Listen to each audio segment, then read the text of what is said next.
Assalamualaikum warahmatullahi wabarakatuh. Di sini, saya dan kelompok saya akan menjelaskan materi kelima, yaitu tokoh pendidikan yang berpengaruh di Indonesia. Adapun materi pertama yaitu penjelasan mengenai tokoh pendidikan yang bernama Raden Ajeng Kartini dan Dewi Sartika. Yang pertama, Raden Ajeng Kartini lahir di Mayong, Jepara pada tanggal 21 April 1879. Hari kelahirannya ini sampai sekarang terus diperingati sebagai Hari Kartini. Beliau terkenal sebagai seorang tokoh yang dengan gigih memperjuangkan hak wanita agar dapat sejajar dengan kaum pria. Perjuangan yang dilakukan beliau disalurkan melalui pendidikan, yakni dengan mendirikan sekolah khusus kaum wanita.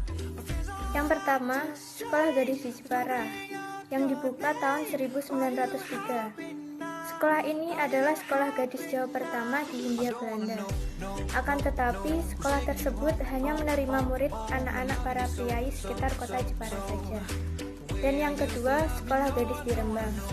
Pada saat itu, Raden Ajeng Kartini menikah dengan Bupati Rembang, yaitu Adipati Aryo Singgi Bejo Adiningrat pada tanggal 12 November 1903. Suaminya mengerti keinginan Kartini, dan beliau diberi kebebasan dan didukung mendirikan sekolah wanita di sebelah timur gerbang komplek kantor Kabupaten Rembang. Raden Ajeng Kartini meninggal dalam usia yang cukup muda, yaitu 4 hari setelah ia melahirkan, tepatnya tanggal 17 September 1904. Untuk menghormati cita-cita Kartini, pada tahun 1913 didirikan sekolah rendah untuk anak-anak perempuan di beberapa kota besar, yaitu dengan nama Sekolah Kartini. Bahkan karena besarnya jasa-jasa Kartini tersebut, W.R. Supratman mengabdikan namanya dalam satu buah lagu gubahannya yang berjudul Ibu Kita Kartini. Selanjutnya, tokoh yang bernama Raden Dewi Sartika. Beliau lahir di Bandung pada tanggal 4 Desember 1884. Sebagaimana halnya dengan R.A. Kartini, Dewi Sartika juga merupakan seorang tokoh wanita yang menyalurkan perjuangannya melalui pendidikan. Cita-cita Dewi Sartika adalah mengangkat derajat kaum wanita Indonesia dengan jalan memajukan pendidikannya. Alasannya, saat itu masyarakat cukup mengkhawatirkan di mana kaum wanita tidak diberi kesempatan untuk mengejar kemajuan. Untuk merealisasikan cita-cita pendidikannya, pada tahun 1904 didirikanlah sebuah sekolah yang diberi nama Sekolah Istri, dan pada tahun 1914 Sekolah Istri diganti namanya menjadi Sekolah Keutamaan Istri. Selanjutnya adalah Rohana Kudus. Lahir pada tanggal 20 Desember 1884. Beliau lahir di Kota Gedang, Sumatera Barat. Ia adalah seorang gadis yang sangat taat dengan ajaran agamanya. Ia sangat semangat sekali mempelopori emansipasi wanita. Ia seorang pendidik yang ingin memperbaiki nasib kaum wanita di Indonesia.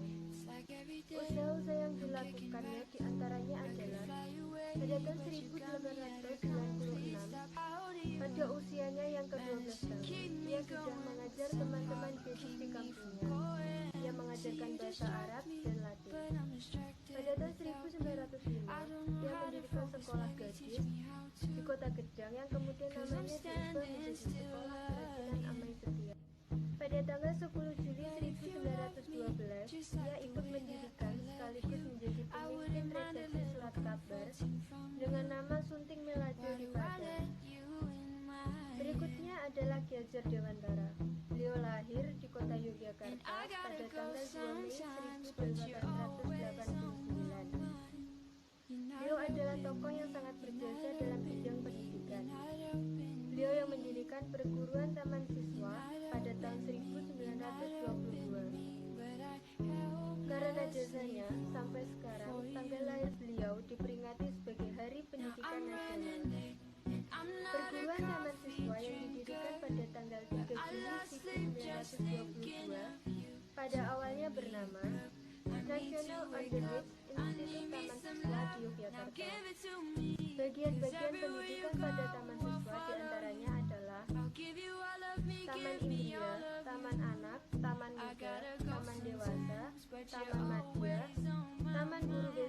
sampai D3 dan Taman Guru Indria. Dalam pelaksanaan perguruan taman siswa, Ki Hajar Dewantara menghendaki sistem AMON yang mengemukakan dua dasar, yaitu 1. Kemerdekaan sebagai syarat untuk menghidupkan dan menggerakkan kekuatan lahir dan batin sehingga dapat hidup merdeka. 2. Kodrat alam sebagai syarat untuk menghidupkan dan mencapai kemajuan dengan secepat-cepatnya dan sebaik-baiknya. Semboyan taman siswa yaitu Suci Toto Ngesti Tunggal, bibit bebet bobot, ing ngarsa sung tulodo, ing madya mangunkarsa, tuturi handayani. Lebih baik mati terhormat daripada hidup nista, rawe-rawe rantas, malang-malang butung. Ki Hajar Dewantara juga pernah menjabat jabatan penting dalam pemerintahan Indonesia, yaitu sebagai Menteri Pendidikan, Pengajaran, dan Kebudayaan Republik Indonesia. Beliau juga menjadi anggota sekaligus Wakil Ketua DPA. Beliau meninggal pada tanggal 26 April 1959. Selanjutnya adalah Muhammad Syafii, lahir di Mantan, Kalimantan Barat pada tahun 1893. Beliau diangkat sebagai anak angkat oleh Marah Sultan. Setelah tamat guru di Bukit Tinggi, ia bekerja sebagai guru di Sekolah Kartini Jakarta selama 8 tahun. Pada tanggal 31 Mei 1922, ia pergi ke Belanda untuk melanjutkan studinya selama 4 tahun. Pada tanggal 31 Oktober 1922, ia diberikan tugas untuk memimpin sekolah di Kayu Tanam, dan akhirnya sekolah tersebut diberikan kepadanya. Ia juga mendirikan Ruang Pendidikan INS atau Indonesian Netherlands School pada tanggal 31 Oktober 1926 di Kayu Tanam. INS menyelenggarakan pendidikan dalam ruang bawah dan ruang atas. Azas ruang pendidikan INS yaitu berpikir logis dan nasional, keaktifan atau kegiatan, pendidikan masyarakat, memperlihatkan pembawaan anak, dan menentang intelektualisasi. Muhammad Syafii pernah menjabat sebagai Menteri Pendidikan, Pengajaran, dan Kebudayaan Republik Indonesia pada Kabinet Syahrir, serta menjadi anggota DPA, dan beliau meninggal pada tanggal 5 Maret 1969. Lebih baik mati terhormat daripada hidup nista, rawe-rawe rantas, malang-malang butung. Ki Hajar Dewantara juga pernah menjabat jabatan penting dalam pemerintahan Indonesia, yaitu sebagai Menteri Pendidikan, Pengajaran, dan Kebudayaan Republik Indonesia. Dia juga menjadi anggota sekaligus Wakil Ketua DPA. Beliau meninggal pada tanggal 26 April 1959. Selanjutnya adalah Muhammad Syafii, lahir di Mantan, Kalimantan Barat pada tahun 1893. Beliau diangkat sebagai anak angkat oleh Marah Sultan. Setelah tamat guru di Bukit Tinggi, ia bekerja sebagai guru di Sekolah Kartini Jakarta selama 8 tahun. Pada tanggal 31 Mei 1922, ia pergi ke Belanda untuk melanjutkan studinya selama 4 tahun. Pada tanggal 31 Oktober 1922, ia diberikan tugas untuk memimpin sekolah di Kayu Tanam, dan akhirnya sekolah tersebut diberikan kepadanya. Ia juga mendirikan Ruang Pendidikan INS atau Indonesian Netherlands School pada tanggal 31 Oktober 1926 di Kayu Tanam. INS menyelenggarakan pendidikan dalam ruang bawah dan ruang atas. Azas ruang pendidikan INS yaitu berpikir logis dan nasional, keaktifan atau kegiatan, pendidikan masyarakat, memperlihatkan pembawaan anak, dan menentang intelektualisasi. Muhammad Syafii pernah menjabat sebagai Menteri Pendidikan, Pengajaran, dan Kebudayaan Republik Indonesia pada Kabinet Syahrir, serta menjadi anggota DPA, dan beliau meninggal pada tanggal 5 Maret 1900. Video kali ini saya akan membahas tentang tokoh pendidikan, yaitu Kiai Haji Ahmad Dahlan dan Kiai Haji Hasyim Asy'ari. Kiai Haji Ahmad Dahlan adalah putra keempat dari Kiai Haji Abu Bakar. Beliau lahir pada tanggal 1 Agustus 1868. Mempunyai nama asli Muhammad Darwis. Beliau adalah salah satu pahlawan nasional Indonesia dan juga pendiri Muhammadiyah pada tanggal 18 November 1912 di Yogyakarta. Muhammadiyah sendiri adalah gerakan Islam amar ma'ruf nahi munkar berakidah Islam yang bersumber dari Al-Quran dan Sunnah. Faktor yang melatar belakangi berdirinya pendidikan Muhammadiyah, yang pertama, kerusakan di bidang kepercayaan. Kedua, kebekuan dalam hukum fikih. Tiga, kemunduran dalam pendidikan Islam.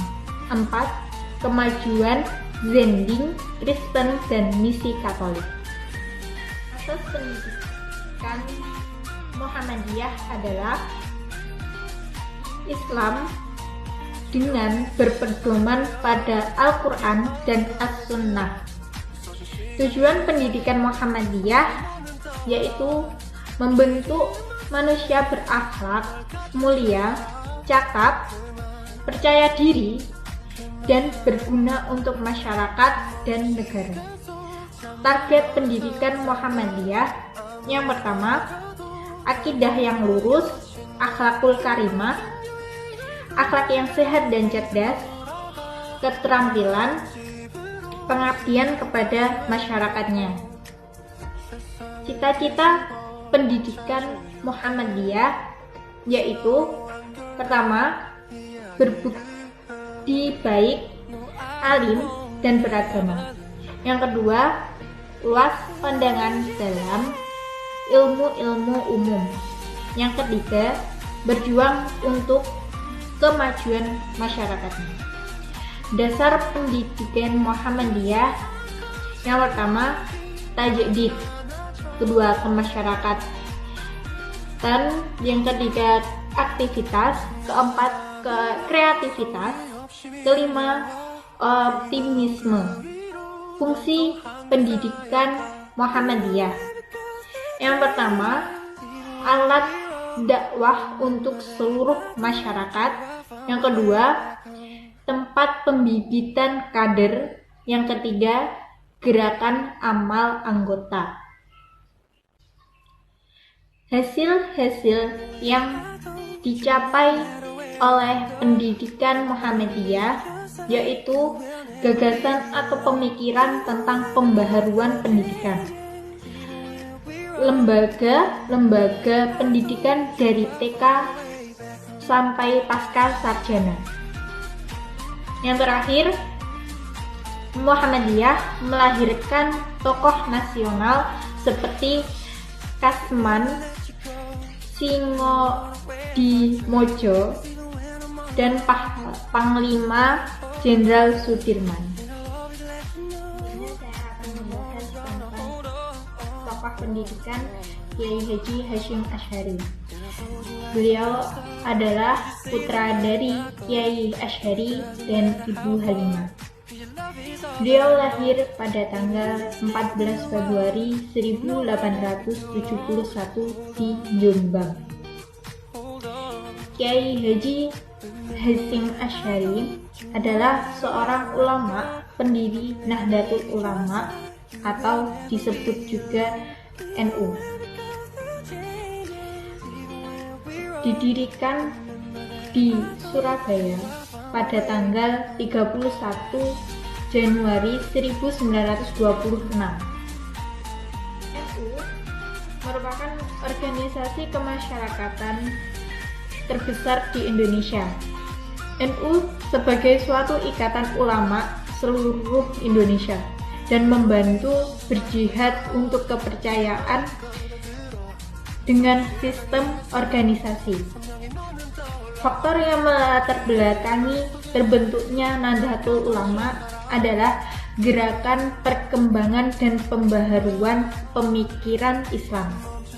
Tujuan Nahdlatul Ulama adalah menegakkan ajaran menurut paham Ahlus Sunnah wal Jamaah di tengah-tengah kehidupan masyarakat dalam wadah Negara Kesatuan Republik Indonesia.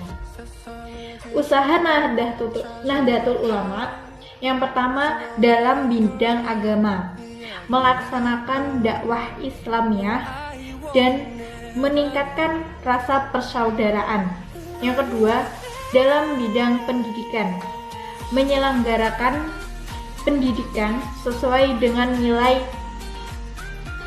Islam. Yang ketiga,